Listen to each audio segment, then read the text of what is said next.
kami di sini ingin membahas tentang yang lagi viral. Kami ingin membahas tentang polusi yang sedang melanda di Indonesia, terutama Jabodetabek. Seperti yang kita tahu, sekarang ini sedang ramai dibincangkan mengenai polusi, terutama di Banten terdapat 3 wilayah yang masuk dalam 10 besar 10 kota yang paling berpolusi, seperti Tangerang di posisi kedua, Tangerang Selatan di posisi ketiga, dan Serang di posisi ke-6.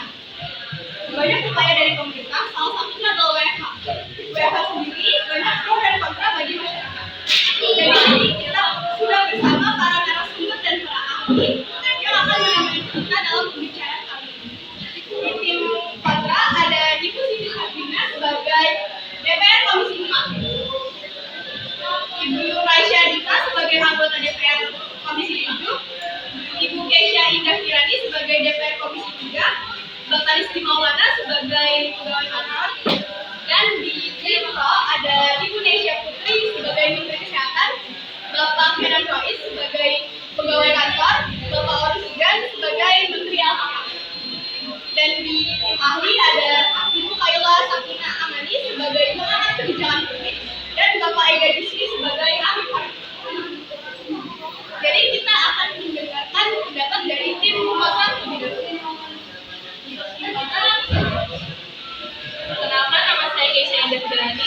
Saya dari DPR Komisi 3. Pendapat saya, tentunya kita juga imbau untuk mengurai arus balik khususnya bagi instansi baik usaha maupun pemerintah yang masih memungkinkan untuk 1 minggu ini bisa melaksanakan aktivitas dengan menggunakan media yang ada seperti online, work from home. Terima kasih. Dan baik, kita sekarang akan mendengarkan penyangkalan dari tim pro. Perkenalkan, nama saya Desha dari izin menyangkal pendapat dari tim kontra.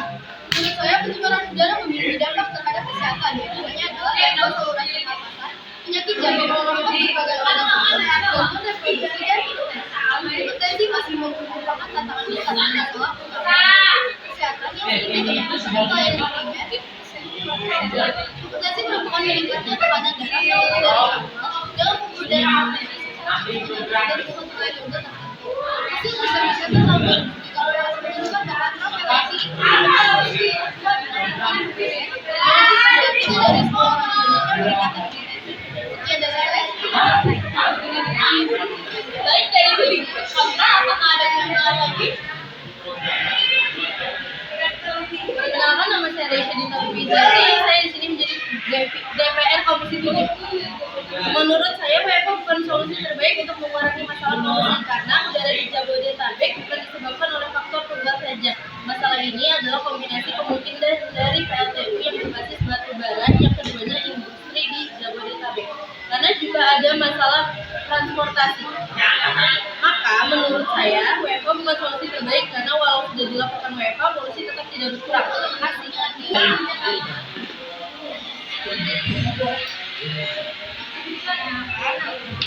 Saya Siti Sabrina dari DPR Komisi 4. Menurut saya jadi harus bareng-bareng kita DPR harus bergabung bisa membantu memulai supaya polusi ini lebih baik. Ini kan sebagian besar di Indonesia dan di Jakarta polusi udara ini bikin nggak sehat. Anak-anak kita juga kita melakukan banyak hal misalnya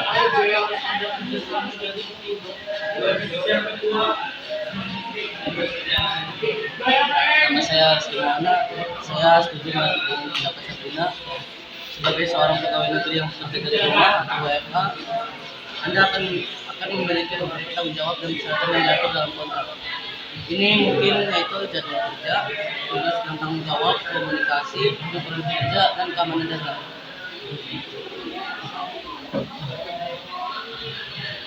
Saya ingin mengenal dari kabar itu. Nama saya Kenan Rais. Saya sebagai pegawai kantor. Menurut saya sebagai pegawai kantor, saya menyetujui WFH sebagai solusi perlindungan polisi. Karena dengan WFH sebagai pegawai kantor dan mengalami perjalanan ke kantor dengan mobil atau transportasi yang dapat mengurangi emisi kedua udara dan kontribusi terhadap polusi udara. Dengan lebih sedikit kendaraan kualitas di daerah perkotaan dapat meningkat yang berdampak positif pada kesehatan masyarakat.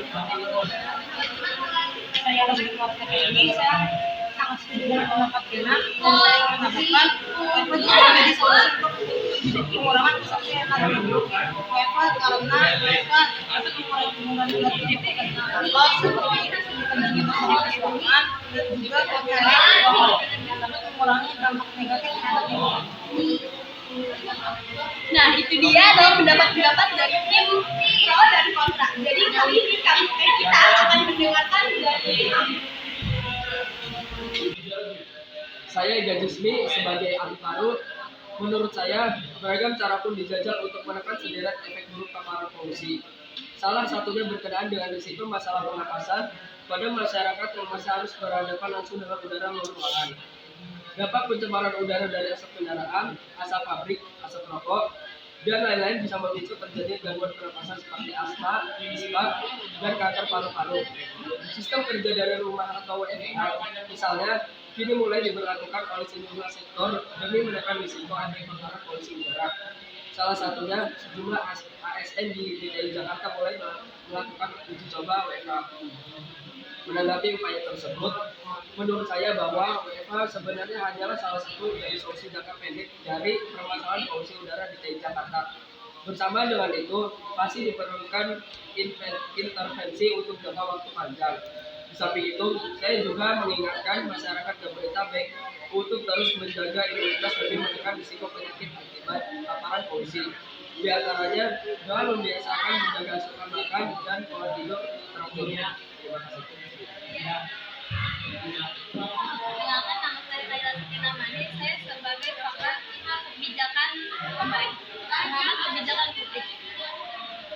Kebijakan WFH bukan solusi untuk atasi polusi udara.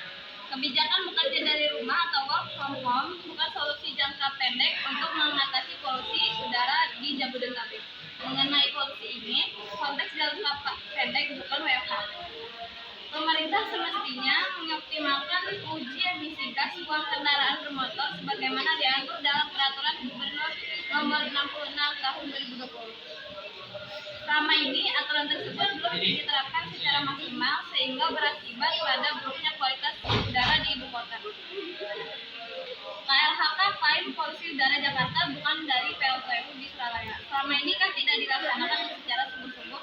Akibatnya persoalan polusi mulai muncul seolah-olah ada kebakaran jenggot. WFH tak banyak memberikan pengaruh dalam mengatasi permasalahan polusi udara lantaran masyarakat bakal tetap bermobilitas. Selain itu, WFH juga tidak efektif. Setiap ada masalah, WFH yang ditawarkan seolah-olah WFH adalah obat mujarab seperti aspirin tiba-tiba langsung bisa sembuh. Untuk mengatasi polusi jangka pendek ini, kalau memang sumbernya utamanya dari transportasi itu uji emisi dan kalau bisa keluarkan kebijakan pembatasan usia kendaraan. Tapi itu juga butuh keberanian karena musuhnya pelaku usaha mobil bekas sama motor bekas malah semua.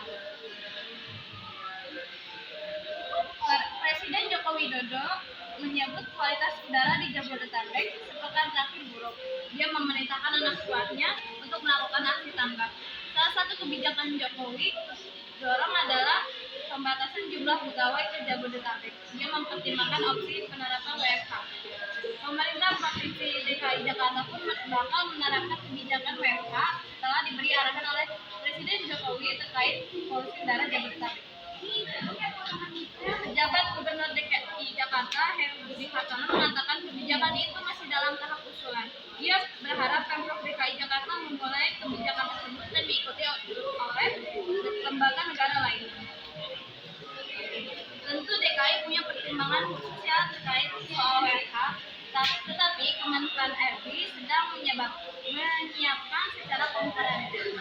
Belum bisa diketahui akan sejauh manakah keberhasilan kebijakan ini. Sejak uji coba WFH tanggal 21 Agustus, sekolah AKI Jakarta tidak pernah turun sampai melebihi kategori oranye tidak sehat untuk kelompok sensitif. Selain itu, kita juga tidak bisa terus-terusan mengandalkan WFH. Kita bisa ikut mengurangi polusi dengan cara mengurangi kendaraan bermotor, hemat energi, karena beberapa penelitian yang mengungkapkan bahwa banyak masalah kesehatan yang timbul akibat pembakaran bahan bakar fosil. Pembakaran fosil untuk produksi energi menghasilkan polutan seperti sulfur dioksida, nitrogen oksida, karbon dioksida, dan beberapa polutan lainnya yang berbahaya. Zat ini bukan hanya berdampak buruk pada kesehatan manusia, namun juga kepada lingkungan. Jika membeli produk daur ulang, 4. Menggunakan produk sustainable, 5. Menanam pohon agar membantu melepaskan oksigen yang segar, 6. Berjalan, bersepeda, dan menggunakan transportasi umum yang sudah disediakan oleh pemerintah. 7. Meningkatkan kesadaran terhadap lingkungan. 8. Hindari penggunaan kantong plastik. Kantong plastik bisa berbahaya bagi lingkungan karena plastik membutuhkan waktu yang panjang untuk diurai karena materialnya terbuat dari bumi. Sekian dari saya. Nah, kita sudah mendengarkan pendapat daripada tim ahli. Jadi untuk kesimpulan pembicaraan kita hari ini adalah masalah polusi ini bisa diselesaikan dengan cara kita bersama-sama menyelesaikannya, tidak hanya satu pihak dan satu pihak saja. Pemerintah juga sudah menyediakan beberapa opsi untuk menyelesaikan masalah-masalah ini. Jadi masyarakat juga harus mau dan juga dengan mendukung dengan kesadaran diri sendiri. Sekian dari kami. Wassalamualaikum.